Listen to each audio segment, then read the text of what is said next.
Another important university ceremony is the installation at Glasgow of Sir Ian Cahoon as Lord Rector, in succession to the late Lord Allenby. This time the Glasgow students fail to live up to their wild reputation. In fact, they behave so well that everyone is surprised. But they do insist on drawing the new rector through the streets. Now wait for it, boys. Give him a chance to get in.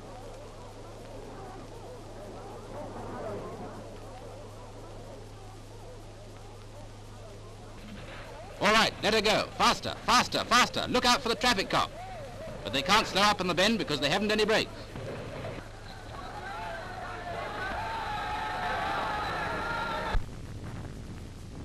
In the early hours of the morning, fire breaks out at a Kent armaments factory. And though at first local residents are frightened by the possibility of an explosion, they're soon reassured by the knowledge that no ammunition is involved. In these hard-up days, any fire is bad enough, but it isn't so bad as burning bombs. Though the local fire brigade succeed in preventing the flames from spreading to the main building, even their prompt work can't stop the whole of one shed finishing up just a mass of twisted steel.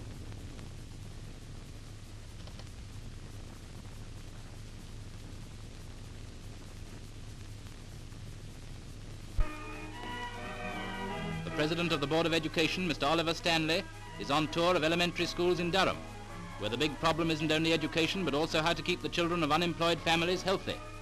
Every morning they're given half a pint of milk each.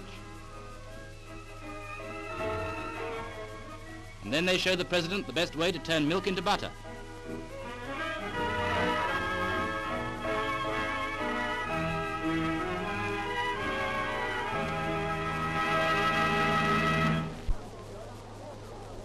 Three hours late, owing to fog, the liner Deutschland brings to England a party of German ex-servicemen, headed by the Duke of Saxe-Coburn Gotha. Met at the docks by the General Secretary of the British Legion, the bemedalled veterans will spend 6 days junketing in this country, watching the British Legion at work and play, being entertained at official dinners, and in general proving that old enemies are now old friends. Also to Southampton comes the liner Laurentic, with troops home from Egypt, a sure sign of the improving international situation in the East. Boys of the Royal Tank Corps cheer because they're happy, and girls of the Royal Tank Corps cheer because they're glad. The poets say that parting is sweet sorrow, but that's nothing to the joy of being home again.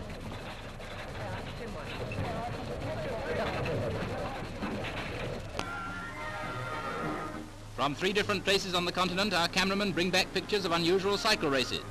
The first is the Paper Boys in Berlin, the second is the Baker Boys in Vienna, and the third is the Penny Farthings at Kahlenberg in Austria. And now they're off, we're going to try and show you how the races progress. The Berlin boys get away to a fine start. If you look carefully, you can see the Vienna Bakers. Meanwhile, the Penny Farthings, the Berlin boys, the Bakers, are doing fine. Round the bend into the home stretch, the Baker boys, the Berlin boys, no, the Penny Farthings, I give up.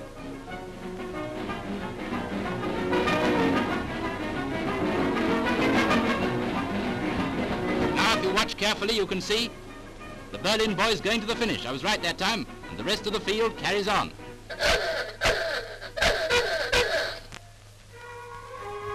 On the 10,000-foot peak of the Pitzbuin in the Austrian Alps, a party of guides have decided to erect a cross, and our cameraman goes with them on their arduous journey to the summit with their 500-weight burden. Across deep snowdrifts, up slopes so steep that a slip may mean a 3,000-foot fall, it's a journey that will take days.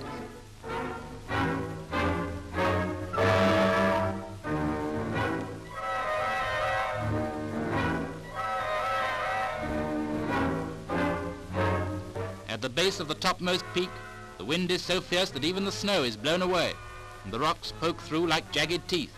But it's on to the top.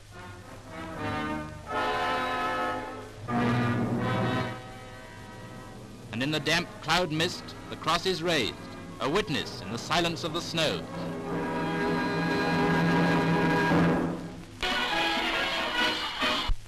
Not so many months ago, Addis Ababa was top-line news. But where's Addis Ababa now? Instead of the excitements of war or the glamour of some Coptic feast, the most thrilling way of spending an afternoon is to watch a football match between 2 Italian regiments. We can't tell you which side is which because their shirts are all the same colour.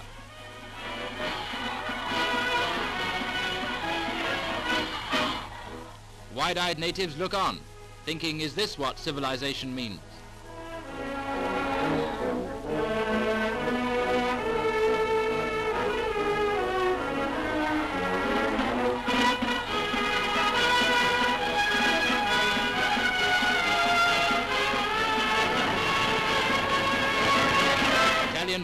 carry their rifles, but perhaps that's only in case the players get tough with the ref. On his way back from attending the funeral of General Gumbush in Budapest, Italian Foreign Minister Count Ciano, who is also Mussolini's son-in-law, visits Berlin to lay a wreath at the shrine of Germany's war dead and to receive military honors from the army.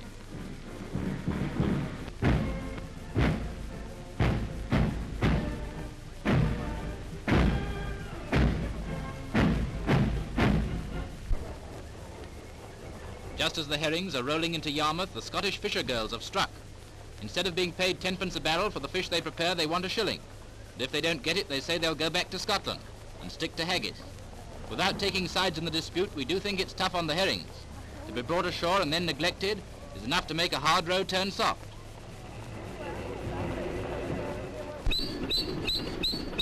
To prepare young cadets for the new German Navy, a three-masted bark has been fitted out as a training ship and named Horst Wessel after the Nazi hero. So young Germany shins up the mast and mans the rigging. By the way, have you ever heard a German boatswain's pipe? Listen.